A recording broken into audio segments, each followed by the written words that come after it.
Suis-je? Et ce qu'on va voir ce matin, c'est l'importance de notre âme. Donc, on va parler de notre âme un peu plus. Et comme j'ai dit toujours, il y a tellement de choses que je voudrais dire, mais le temps nous compresse un peu. Fait que, on va essayer de faire le mieux qu'on peut, couvrir le plus de choses possible. Et je prie vraiment que le Saint-Esprit peut se servir de quelque chose dans ce qu'on va dire, ce qu'on va voir ensemble ce matin pour allumer, pour faire comprendre, pour E égale MC2, pour nous faire catcher de certains aspects de notre vie spirituelle pour qu'on puisse aller encore plus loin avec lui. Donc, ce qui est très important de comprendre, c'est que je suis un esprit qui possède une âme qui habite dans un corps. Rappelez-vous toujours de ça. Pourquoi que c'est important? Parce que souvent, on est tellement focalisé sur l'extérieur, sur notre corps, sur ce qui est terrestre, puis on oublie vraiment qui nous sommes. Et nous sommes premièrement et avant toute chose un esprit. Les trois sont importants. Et puis dans tout ce que je vais dire, je veux vraiment pas donner l'impression que le corps c'est quelque chose comme de mauvais. Ok? Peut-être qu'on va avoir le temps de le voir dans les semaines à venir, mais le corps est très important. Très, très, très important. Mais des fois, on en parle parce qu'on le met en comparaison avec l'esprit, puis on met l'emphase sur l'esprit, puis des fois sur l'âme. Mais juste que vous sachiez, les trois font une chose, un être très important. Les trois aspects, si tu veux, de notre être sont vraiment, vraiment importants. D'ailleurs, c'est pour ça que dans 1 Thessaloniciens 5,23, Paul il va dire que tout votre être, esprit, âme et corps, soit conservé, irrépréhensible et irréprochable pour l'avènement du Seigneur Jésus. Fait que Dieu veut sanctifier notre être, les trois aspects de notre être, parce qu'il les considère comme étant importants. On a vu dimanche passé que... Combien tu te souviens qu'est-ce qu'on a vu dimanche passé? Pardon? Le serpent d'airain. Puis c'était quoi la conclusion de ça?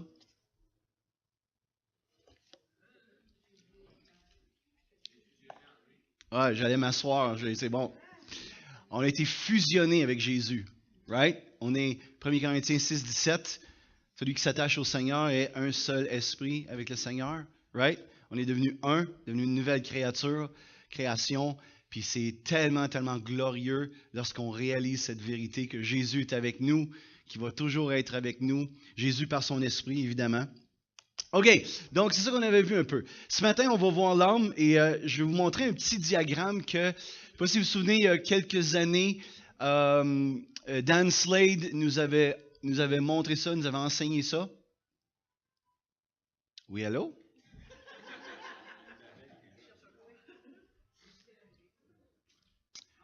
Combien se souviennent de ce petit diagramme?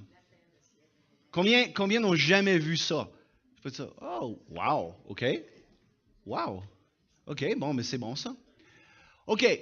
C'est juste un petit diagramme qui n'est pas parfait. Il n'y a jamais rien de parfait parce qu'il y a des subtilités des fois que c'est difficile de trancher vraiment. Mais ça nous aide à donner, si tu veux, une image globale, si tu veux, de la vie chrétienne puis de qu'est-ce qui se passe dans notre vie chrétienne. Fait que quand on est venu au Seigneur, on a vu dans les messages suivants, on est mort. Vous vous souvenez, Romains 6, 11, car vous êtes mort, right? Qu'est-ce qui est mort là-dedans, vous pensez? C'est-tu notre esprit? La chair, hein? La chair. La chair. Jessica, on va se parler tantôt, OK?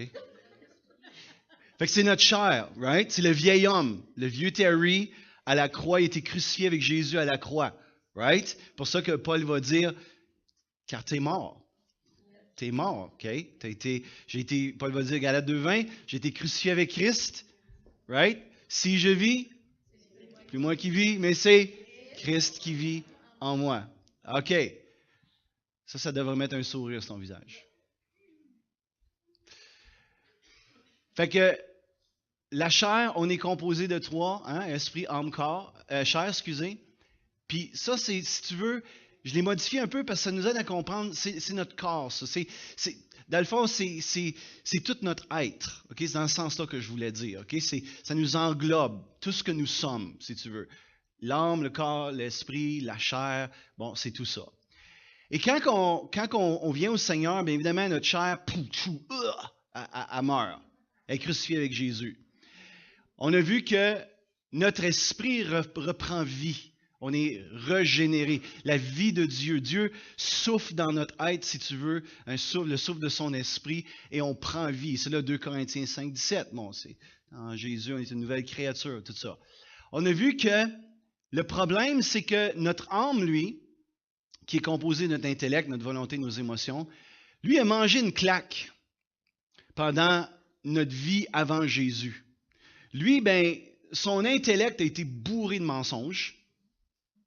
Sa volonté, ben, à cause qu'on est influencé par le péché et on a une nature pécheresse, j'ai une mauvaise nouvelle à vous dire, notre volonté est rebelle. OK? Sans Jésus, notre volonté est rebelle. Chacun suivait sa propre voie, ça dit dans Isaïe, right? Donc, notre volonté sans Jésus, ben c'est juste, c'est nous, c'est le je, c'est le moi, c'est moi qui décide, c'est moi qui est assis sur le trône. Puis nos émotions, ben eux autres aussi ont mangé une claque, parce que toutes les blessures qu'on a reçues, on a vu ça il y a quelques semaines, les traumatismes qu'on a eus dans notre passé, c'est tout affecté nos émotions. Fait qu'on se ramasse où on a un esprit nouveau, on a une chair qui est morte, mais on a un âme qui est maganée.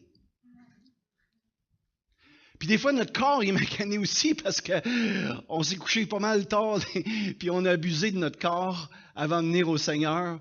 Puis là, on amène tout ça avec nous dans notre vie nouvelle. Fait que la sanctification, le travail de Dieu, c'est justement de guérir notre âme, que notre intelligence soit renouvelée par la pensée de Dieu, par qu'est-ce que lui pense. Notre volonté, c'est que de réussir à la faire plier, à ce que ce soit plus moi qui mène, mais c'est lui qui mène. Ma volonté plie à la volonté de Dieu. Puis de guérir mes émotions pour que je suis créé à l'image de Dieu. Et Dieu est un être émotionnel. Il y a des émotions. Et d'être capable d'exprimer mes émotions selon Dieu. Ça, c'est la sanctification. Notre chair n'a rien à faire avec ça. La vie chrétienne, c'est pas une amélioration de notre vieil homme. C'est pas d'apprendre des choses, puis essayer de faire des choses pour que notre vieil homme soit meilleur. Il n'y a rien à faire avec lui. Il n'y a rien à faire. Puis notre corps, ben ça, le Seigneur veut guérir notre corps. Il veut nous guérir, puis il veut nous donner une santé divine. Il veut nous apprendre à bien vivre pour que notre corps soit optimum, soit le meilleur qu'il peut être. Même si on sait que notre corps se détruit de jour en jour, comme Paul dit, on sait que le péché a atteint notre corps. Et d'ailleurs, c'est pour ça que à la fin, on va avoir un corps glorifié, parce que notre corps se désagrège. On dit ça même. La gravité fait son effet. On va dire ça, OK? Ça avec les années, OK? OK. Bon, voici la bonne nouvelle. La bonne nouvelle, c'est que, comme j'ai dit tout à l'heure, Jésus est ici. On est le temple de Dieu, le temple du Saint-Esprit. Nous sommes un avec son esprit. Et la vie chrétienne, dans le fond, là, ça se joue tout ici. Qu'est-ce que je veux dire par là? C'est que, à cause que c'est ma volonté qui est là, j'ai le choix de me tourner ce bord-là ou me tourner ce bord-là. Dans toutes mes décisions, dans tout ce que je fais, j'ai le choix de me tourner vers le ciel, puis les choses célestes, les choses spirituelles, où j'ai le choix de me tourner vers les choses de ce monde, puis vivre selon la pensée de ce monde. OK? Fait que notre chair, même si elle est morte, on a vu qu'elle a des crises de résurrection des fois. Puis, tout ce qui est terrestre, puis on va dire terrestre, charnel, on va dire, ça a un attrait vers nous, ça essaie d'éveiller notre chair. C'est ça la tentation. La tentation, c'est les choses de ce monde qui essaient de venir attiser quelque chose à l'intérieur de nous, qui est mort en Jésus, mais qui peut se faire réveiller malheureusement. OK? Fait que ça essaie de nous. Mais on a toujours le choix. Toujours le choix. C'est pour ça que la tentation, c'est pas péché. Puis c'est pour ça on a la victoire sur la tentation. Dieu nous donne cette puissance-là, cette autorité, si on se sert de notre volonté. Fait que l'Esprit de Dieu, il veut influencer notre âme. L'inverse, la chair, si tu veux, puis ce qui est terrestre, veut influencer notre âme pour l'amener vers lui. Mais le ciel, tout ce qui est céleste, et notre esprit qui est un avec Jésus, eux essaient d'amener et d'influencer notre âme, apporter la vie dans notre âme. Et de plus en plus que la vie de Dieu, toute cette vie-là influence notre âme, de plus en plus qu'on se tourne vers le ciel. C'est pour ça que Paul va dire dans Colossiens, affectionnez-vous aux choses d'en haut et non pas à celles qui sont sur la... Tu comprends? Il dit, vous avez le choix, faites ce choix. Affectionnez-vous, tournez-vous vers les choses d'en haut. Tournez-vous vers les choses spirituelles. Tournez-vous vers les choses de Dieu. OK? Parce que ça, c'est là votre vie. C'est votre vrai chez vous, si vous voulez. Puis tournez-vous pas vers les choses de ce monde. Donc, on a à faire face à ça dans tous les domaines de nos vies, dans toutes les situations dans nos vies. On doit s'arrêter et dire, OK, c'est quoi le choix que je prends devant ça? Est-ce que je me laisse influencer par le ciel ou je me laisse influencer par la terre, les choses terrestres? Amen? Avez-vous catché ça? Fait que c'est un beau petit diagramme qui nous fait comprendre qu'est-ce qui se passe en arrière-scène. Qu'est-ce qui se passe quand j'ai une décision à prendre? Qu'est-ce qui se passe alors que je marche sur cette terre en attendant le retour de Jésus? OK. Notre âme, comme on a vu, comme on vient voir ici, comporte ces trois aspects-là, puis on va essayer de voir ça ce matin. L'intellect, la volonté, les émotions. Notre âme est très importante. Pourquoi? Parce que lorsque notre âme est guérie et sanctifiée, écoute ça, elle devient un puissant motivateur pour nous aider à accomplir notre destinée. Répète ça. Notre âme est très importante parce que lorsqu'elle est guérie et sanctifiée, elle devient un puissant motivateur pour accomplir notre destinée. Notre âme devient un puissant motivateur pour accomplir notre destinée. Et c'est pour ça que le Père veut sanctifier notre âme. All right? Il veut la guérir, il veut la sanctifier. Bon. Fait qu'on a vu rapidement qu'à cause du péché, puis à cause de la chute de l'homme, notre intellect, ces trois choses-là, notre intellect a été voilé. Notre volonté s'est rebellée, puis nos émotions ont été affectées. Ça, c'est l'homme qui a été atteint par la chute, si tu veux. OK, regardons ces trois choses-là ensemble. Si on commence avec notre intellect. Essayez de penser à ça. Moi, puis les gens, mettons, de mon âge et plus vieux, on a vu toute la révolution de la technologie. OK? C'est incroyable. Moi, alors que j'ai commencé comme pasteur, j'avais, sur mon bureau, j'avais comme 5 Bibles d'ouvertes pour avoir les 5 différentes traductions, admettons. J'avais une concordance qui était un livre qui était à peu près gros comme ça, épais comme ça, qui à l'époque, en 1987-8, coûtait $100 à cette époque-là. OK? J'avais ça d'ouvert. J'avais une autre concordance c'était, le fond, c'était un dictionnaire biblique, un dictionnaire, c'est-à-dire des mots hébreux et des mots grecs. J'avais mon Larousse d'ouvert. J'avais des commentaires bibliques d'ouvert.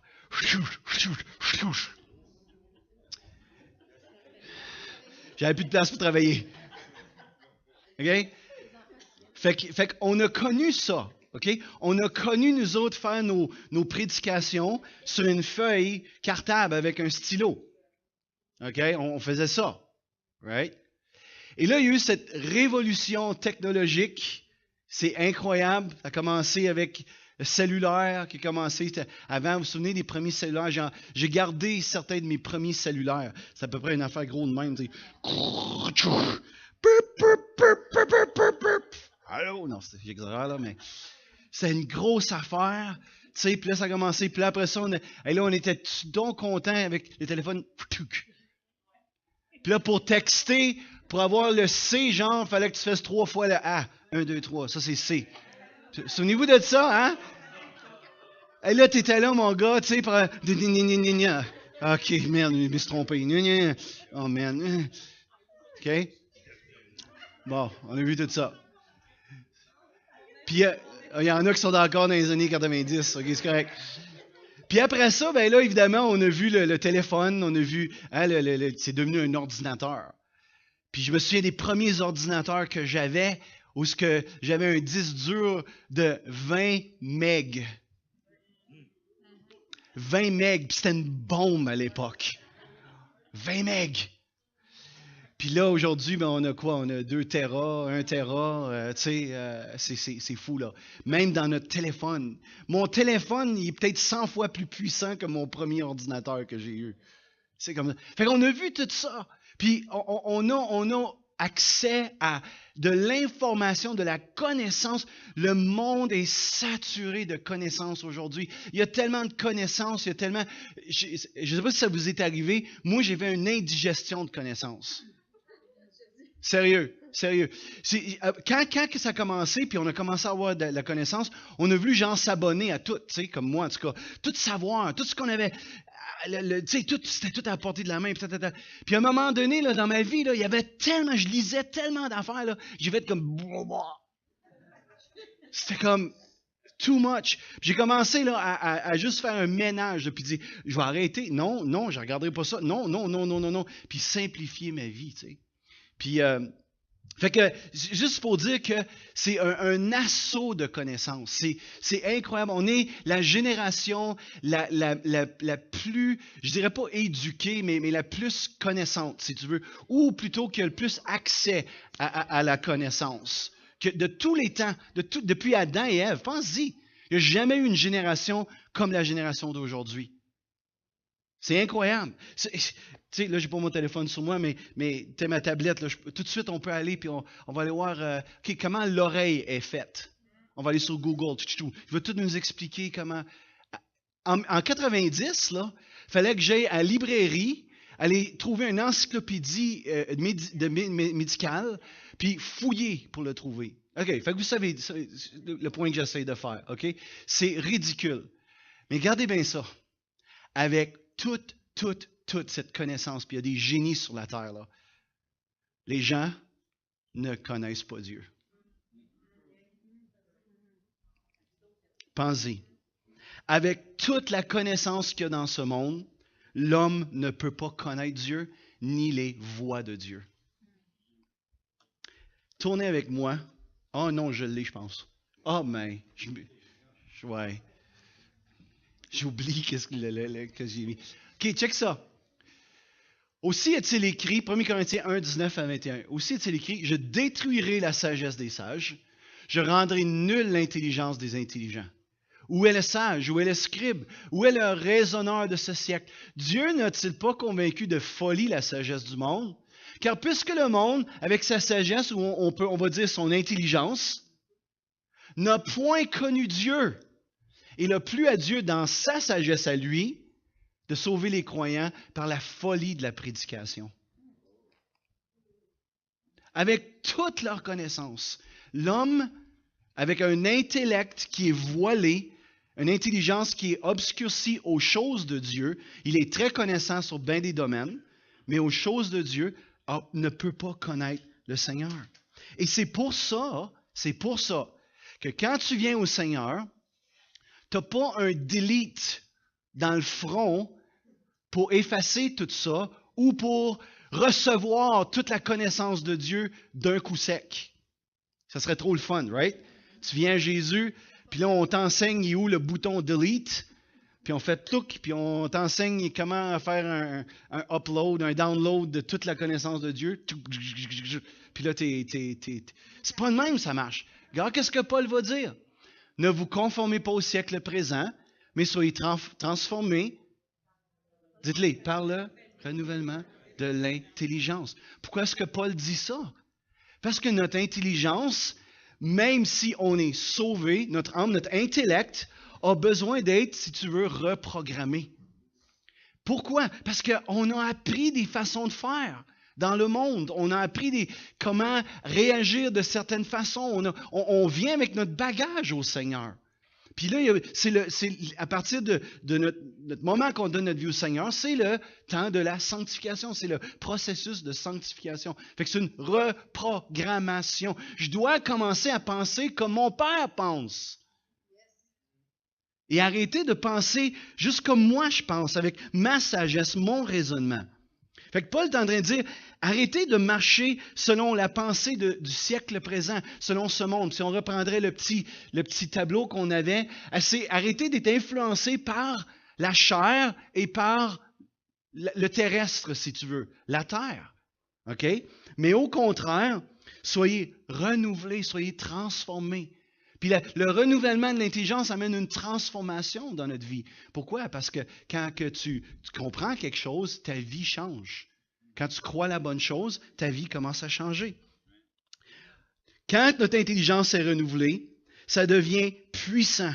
Parce qu'on comprend les voies de Dieu, on comprend la pensée de Dieu, puis ça donne une nouvelle direction à nos vies. Y a-t-il encore quelqu'un là un matin? Répète ça. Lorsque notre intelligence est renouvelée, c'est puissant parce qu'on comprend les voies de Dieu. OK? On comprend la pensée de Dieu et ça donne une nouvelle direction à nos vies. Nos vies changent. C'est pour ça que tu vas voir quelqu'un venir au Seigneur, puis quand cette personne-là est sérieuse, quand cette personne-là désire vraiment approfondir les voies de Dieu, la parole de Dieu, se laisse enseigner, se laisse guérir et tout ça, qu'est-ce que tu vois? La personne change. Ça peut être même une personne, ça peut aller jusqu'au point, c'est une personne qui vit dans la pauvreté, mais elle commence à comprendre les voies de Dieu. Puis oups, elle commence à me faire des bons choix dans sa vie. Et qu'est-ce qui se passe? Sa destinée change. La direction de sa vie change. OK? Mais ça, c'est par le renouvellement de l'intelligence. C'est de comprendre les voies de Dieu. Combien savent que les voies de Dieu sont pas mal au-dessus des nôtres? Puis ses pensées sont pas mal au-dessus des nôtres aussi. Dieu ne pense pas comme l'homme. Il ne pense pas comme nous dans notre raisonnement humain. Et c'est pour ça que c'est à nous qu'on a besoin de s'accorder avec lui. Ce n'est pas lui qui s'accorde avec nous autres. C'est nous qu'on a besoin de s'accorder avec lui. Amen. Dis à la personne avec toi, s'il vous plaît, c'est moi qu'il faut que je m'accorde avec lui.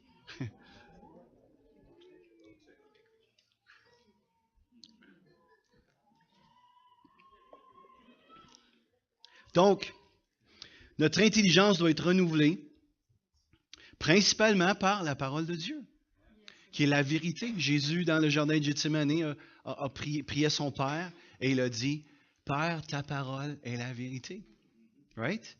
Donc, on est renouvelé. Mais, on est renouvelé par la parole de Dieu, et je rajoute un petit quelque chose, sous l'inspiration du Saint-Esprit. Très important. Parce que simplement apprendre la parole de Dieu, simplement apprendre des versets, c'est pas ça. Il y a du monde qui connaissent la Bible pas mal plus que moi, pas mal plus que nous. Il y a des théologiens, des gens là que c'est incroyable, mais ils ne sont pas sauvés pour autant. Parce qu'on a besoin d'apprendre la parole de Dieu et d'être renouvelé sous l'inspiration du Saint-Esprit. C'est le Saint-Esprit qui apporte la vie. Yeah? OK. J'aurais beaucoup à dire là-dessus, mais je n'ai pas le temps. OK, la seule affaire que je veux dire, c'est que notre intellect, on doit la présenter au Seigneur. On doit offrir notre intellect au Seigneur. Puis dire, Seigneur, viens souffler ta vie dans mon intellect. OK? Je veux pas aborder la parole de Dieu puis les choses de Dieu avec ma compréhension, avec ma sagesse. OK? Mais Père, je connais rien, je connais rien. Viens m'enseigner. Viens m'enseigner. OK? Et c'est comme ça qu'on a des révélations dans sa parole. Et c'est comme ça que la parole devient vivante pour nos cœurs. Intéressant, Terry. Oui, c'est intéressant. OK. Deuxième chose, deuxième aspect de nos vies, de l'âme, c'est nos émotions. Et encore, comme j'ai dit tout à l'heure, nos émotions ont souvent été affectées par nos expériences. Fait qu'il y a des gens qui ont vécu des traumatismes. Il y a des gens qui ont subi des affaires atroces avant de venir au Seigneur. Puis malheureusement, des fois aussi dans le Seigneur. Puis pour certaines personnes, qu'est-ce que ça a fait ça? Ça a fait en sorte qu'ils ont fermé leurs émotions pour ne pas souffrir. Des fois, c'est conscient, mais la plupart du temps, c'est même pas conscient. C'est un mécanisme d'autodéfense. On a tellement souffert, il y a quelque chose qui se passe à l'intérieur de nous pour ne pas souffrir, fait qu'on se ferme. Tchac! On ne veut plus jamais souffrir, on ne veut plus jamais permettre à une autre personne d'avoir accès à nos vies intérieures parce qu'on ne veut plus souffrir. Fait qu'il y a des gens qui vivent leur vie où est-ce que là, ils sont nés de nouveau et leur esprit est fusionné avec Jésus, sont renouvelés dans leur intellect, mais le côté des émotions, ils ne veulent pas toucher à ça. Parce qu'ils ont peur que ça fait mal encore. Une expérience que nous, on fait puis qu'on le voit tout de suite. On voit tout de suite lorsqu'il y a un problème. Puis peut-être qu'il y en a qui n'aimeront pas ce que je vais dire. Désolé, je ne veux pas offenser personne par exprès. C'est pas par exprès. Mais tu sais tout de suite quand quelqu'un a des problèmes avec les émotions, quand tu arrives le dimanche matin pour y faire un câlin. Tout de suite. Tout de suite. Il y a des gens qui... C'est passé. Il y a d'autres personnes, tu sais, Bob, il n'y a pas de problème avec ça. Puis ça, c'est rien qu'un aspect. C'est un aspect. Mais c'est tout le côté d'être inconfortable. Évidemment, je parle dans un contexte bénin, là. Je parle, tu sais, veut dire quelqu'un sain. Tu sais, là, sain, c'est pas malsain, là, tu sais. Bon, ben, tu sais, une accolade de quelqu'un qui est sincère, qui est pur, ça fait du bien. À ce qui paraît, il y a des études qui sont faites que les accolades changent l'humeur d'une personne. Puis il faudrait avoir, je ne me souviens pas comment d'accolades dans une journée, il faudrait que ça dure minimum 10 secondes. Hey, c'est long ça. Chérie, viens ici. Est-ce quelqu'un qui time ça? Time-moi 10 secondes. Parce qu'habituellement, voici ce qu'on va faire, tu sais. Je t'aime, chérie. Puis je donne un bec, ça va. C'est pas assez, ça? Non, 10 secondes. Vas-y. J'ai dit un petit trou ici. Vas-y. Commence, OK?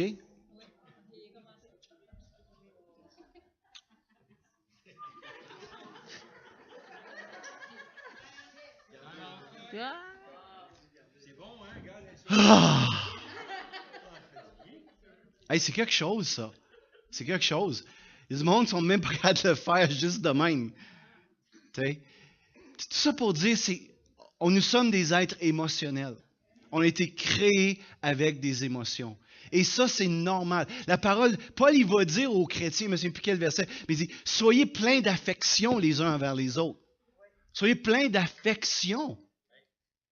Mais si on a été blessé, si on a été brisé, qu'est-ce qu'on fait? On tient le monde à distance comme ça.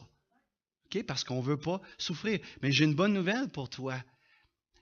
La vie de Dieu, la vie de l'Esprit veut entrer dans ton âme en quelque sorte, puis venir guérir toutes ces émotions-là, toutes ces craintes-là, toutes ces affaires-là où tu as peur des gens, tu as peur de t'ouvrir, tu as peur de te laisser connaître aux autres.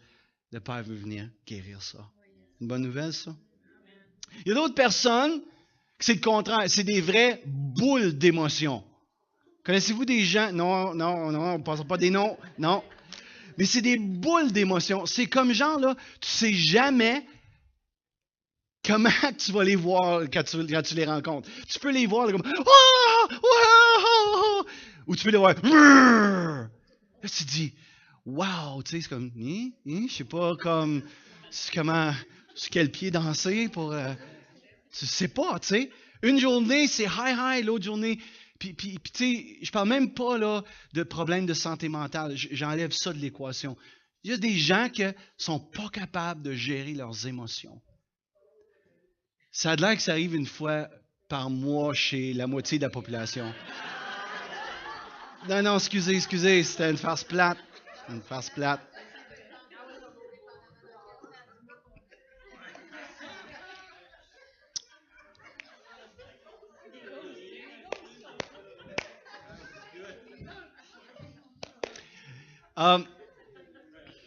Donc, mis à part ce temps du mois, OK, il y a des gens qui sont juste pas capables. Ils sont juste pas capables de gérer leurs émotions. Et j'ai une bonne nouvelle pour vous aussi.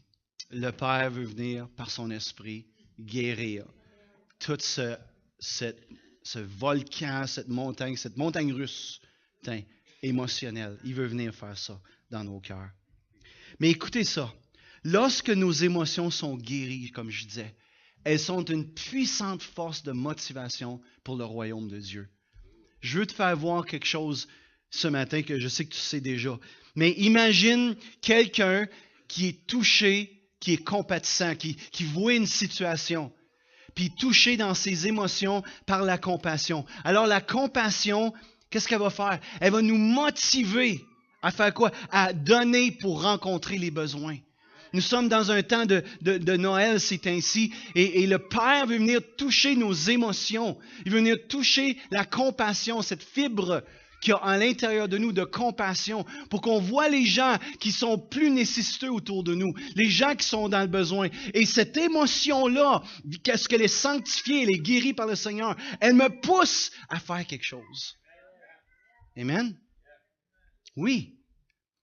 Même la tristesse. La tristesse, lorsqu'encore elle est sanctifiée, lorsqu'elle est guérie, c'est que lorsqu'on voit une personne qui souffre, la tristesse va me motiver à prier puis tendre la main à la personne pour l'aider. Parce que je vis sa tristesse, je deviens empathique. Et c'est une émotion, ça. Même la colère. Même la colère, encore une fois, lorsqu'elle est sanctifiée, elle nous motive à nous lever contre les injustices et à faire quelque chose pour corriger la situation. Come on, quelqu'un dit amen, s'il vous plaît. À un moment donné, il faut qu'on soit en colère. Il faut qu'on laisse cette émotion-là venir nous toucher. Cette émotion sanctifiée contre les œuvres de l'ennemi. Et c'est la colère de Dieu contre l'ennemi, pas contre les gens, mais contre les œuvres de l'ennemi.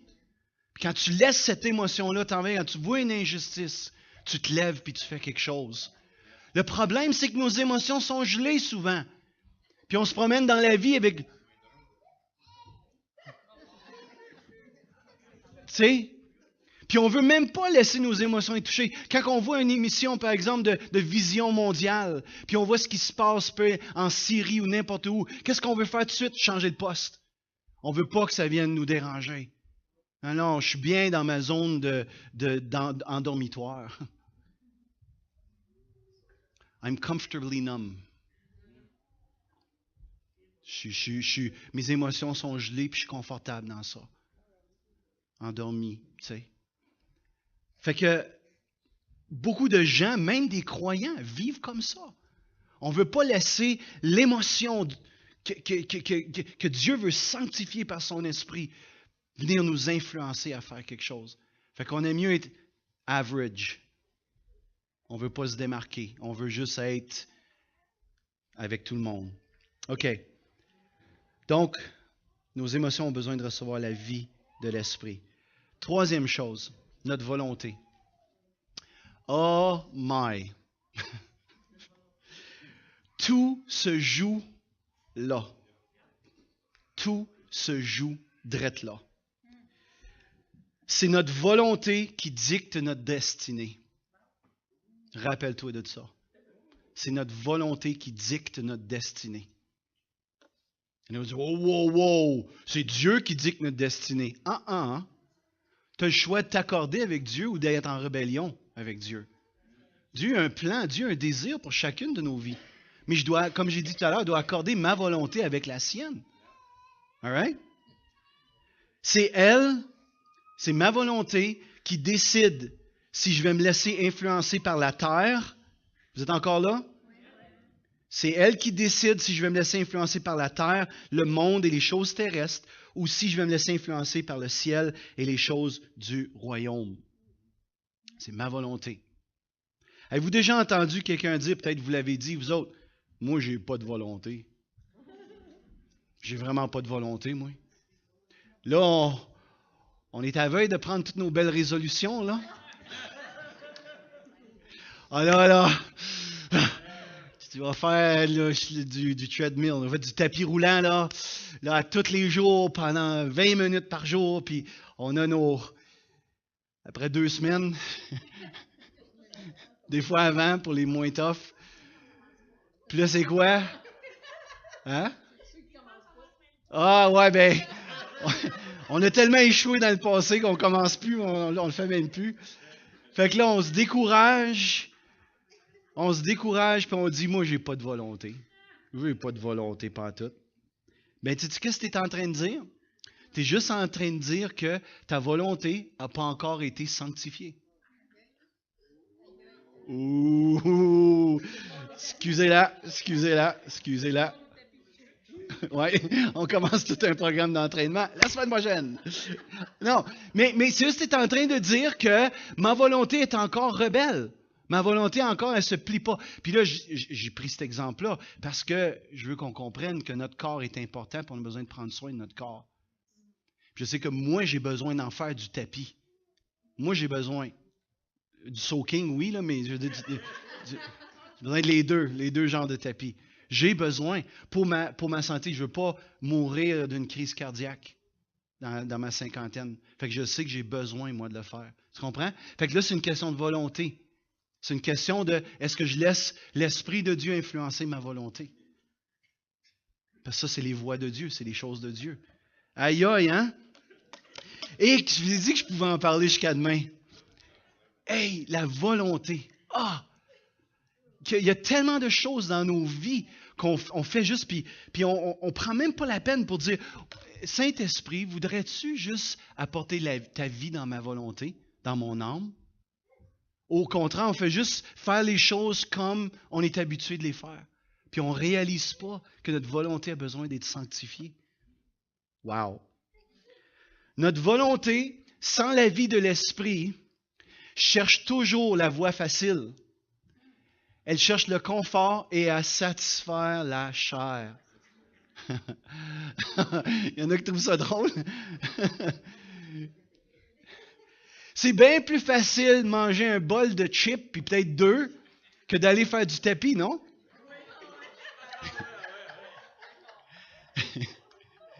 Bien plus facile. Mais tu sais qu'à long terme, ces bols de chips-là, qu'est-ce que ça va faire? On fait ça. Tu sais? Fait que ta volonté a besoin d'être influencée par l'Esprit de Dieu. C'est-tu trop flyé, qu'est-ce que je suis en train de dire là? Il y en a-tu qui disent, ouais, ça a peut-être de l'allure, ce qu'il est en train de dire là. Ça a de l'allure, même si je veux pas que ce soit vrai. OK. Mais la bonne nouvelle, gang, la bonne nouvelle, c'est que sous l'influence de l'Esprit, notre volonté plie devant la volonté de Dieu. Ça, c'est la bonne nouvelle. Ça, c'est la bonne nouvelle. Sous l'influence de l'Esprit, quand l'Esprit de Dieu vient toucher cette partie-là de mon être, la volonté, alors je commence à plier devant la volonté de Dieu. C'est plus ce que moi j'ai le goût de faire qui est important, c'est ce que lui veut que je fasse. Tu comprends? Ma vie change. Je deviens un serviteur. Je commence à aimer servir les gens. Pourquoi? Parce que dans ma volonté qui est irrégénérée, qui n'a pas la vie de Dieu, ben, je veux que le monde me serve, moi. Mais si je laisse l'Esprit de Dieu toucher ma volonté, je commence à dire, non, Seigneur, moi, je veux servir les gens. Puis on pourrait appliquer ça à toutes les sauces de nos vies. Exemple, si quelqu'un te blesse ce matin, je sais que ça n'arrive jamais dans l'église, mais mettons dans une autre église, OK? Si quelqu'un me blesse, on garde nos commentaires pour nous-mêmes, s'il vous plaît. Qu'est-ce qui va se passer? Quelle est la réaction naturelle? Ma volonté va lui en vouloir. Right? Ma réaction première, ça va être très rarement de dire « je veux lui pardonner ». Non, je lui en veux. Et on a besoin que l'Esprit de Dieu touche notre volonté pour plier le genou. Père, toi, c'est quoi ta volonté? Comment toi, c'est quoi ta pensée? Comment toi, tu vois les choses? Ah, tu es un Dieu qui pardonne.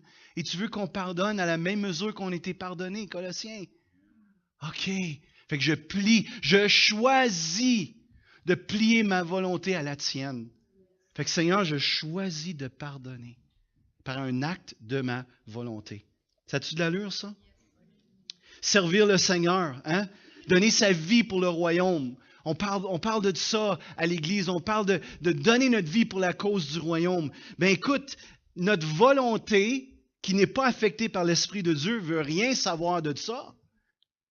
Parce que ça veut dire, wow, sacrifice, ça veut dire du temps, ça veut dire de l'argent, ça veut dire faire plein de choses que ma chair n'a pas le goût de faire, le goût de s'asseoir, écouter un film puis manger des chips. Right? Come on, on se parle pour de vrai, là. Ma volonté va toujours être réticente, ma volonté sans l'Esprit de Dieu. Et même, elle va refuser. Ben oui, on donne, ben oui, on donne, si tu penses, toi. Faire ça, ouais, les autres vont le faire. J'ai d'autres affaires à faire, moi, là. Le je, le moi. Hein? On sait que la volonté de Dieu, c'est quoi? Mais c'est de servir. C'est de donner sa vie pour le royaume. Right? Fait qu'il faut que ma volonté plie.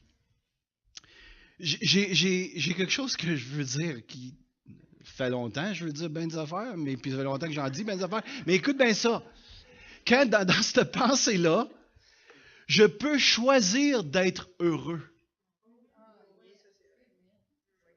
Hein? Mais non. Tu sais, Carey Price, il est heureux. Ben pas hier, là, mais... Hey, il vient de signer un contrat autour de 10 millions par année qu'il va gagner. Lui est heureux, non? Hey, c'est ça, ils sont heureux, eux autres. Tu sais?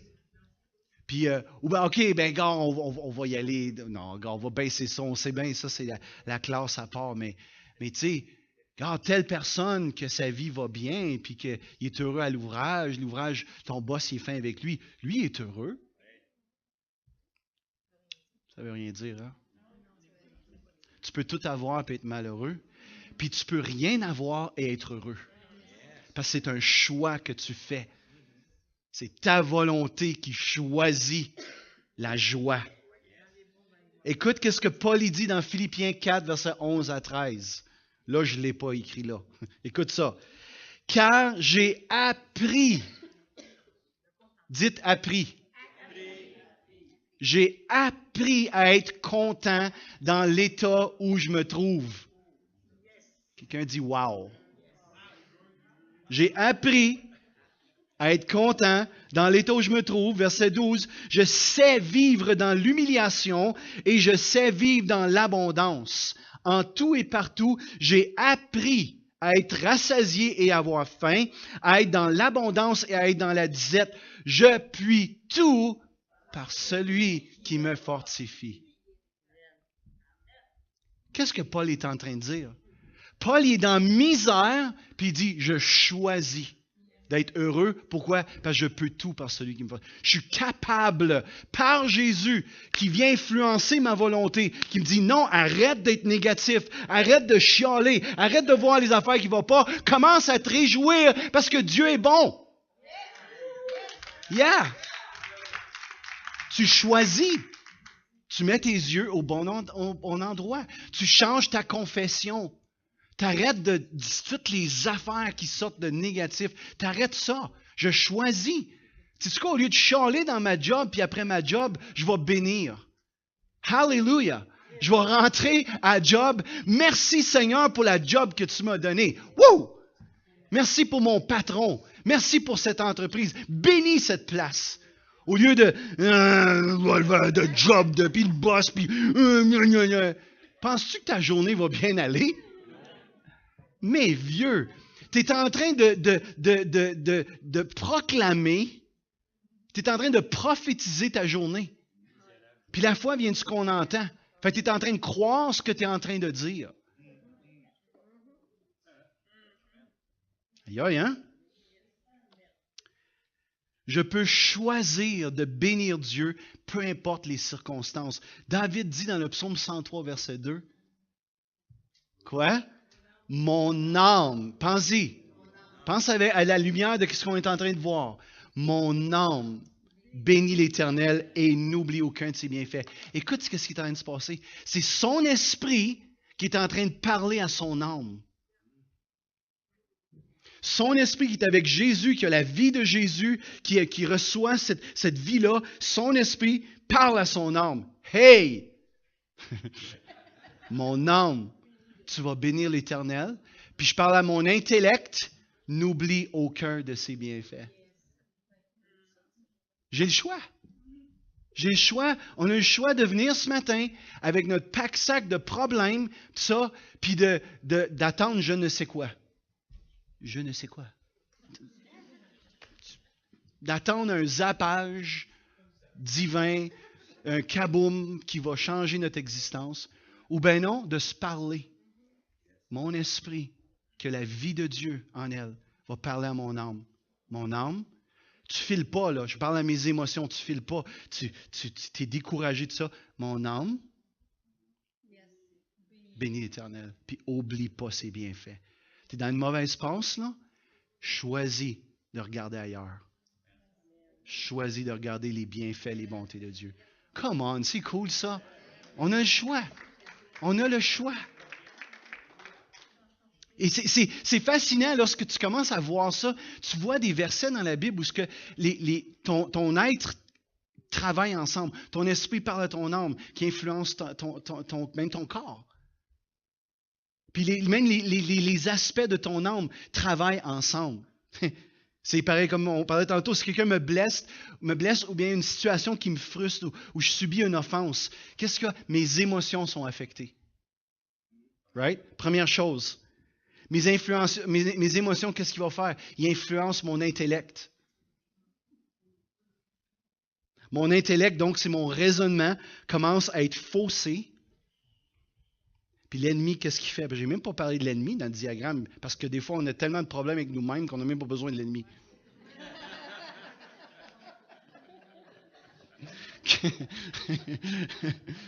mais notre raisonnement commence à être faussé. L'ennemi qui voit l'occasion, commence à semer des mensonges dans notre intellect. Fait que là, on est... Puis eux autres, là, puis lui, là, puis on se justifie avec notre raisonnement faussé. On justifie notre mauvaise attitude avec un raisonnement affecté, teinté par l'ennemi. Wow!